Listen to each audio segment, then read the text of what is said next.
name is Tony Carrozza with HouseMaster Home Inspections of Lancaster, Pennsylvania. Today we'll be inspecting a bathroom. Normally some of the things we look for is the faucets, whether they're working properly, making sure that hot and cold is not reversed. We also check to make sure that the stopper mechanism is working correctly. We also check to make sure that we have no leakage under the sink. And we make sure that our piping is connected correctly and made with the proper materials and the proper components. Also, in a bathroom, some of the things that we look for is for the ground fault receptacles, or the GFCIs. We want to make sure that they are operating correctly, that we have power, and that they also trip when tested.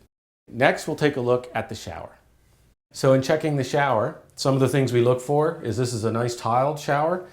We check to make sure that the tile is completely intact, no cracking or loose tile. We also look at the grouting to make sure that the grouting is also solid and not cracked or wearing thin.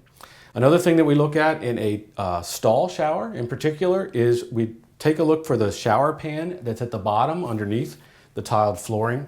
While we can't actually see the pan, what we can check for is to make sure that the tile and the grout on the floor is not cracked or wearing thin or any sign of leakage where water could get through. Finally, we check to see on the fixtures themselves as to whether we have full function of the fixture and also that the correct hot and cold. And the last thing is to make sure that we leave it run long enough to make sure we have good drainage. And that is how we would inspect a shower. Next, we'll inspect the toilet.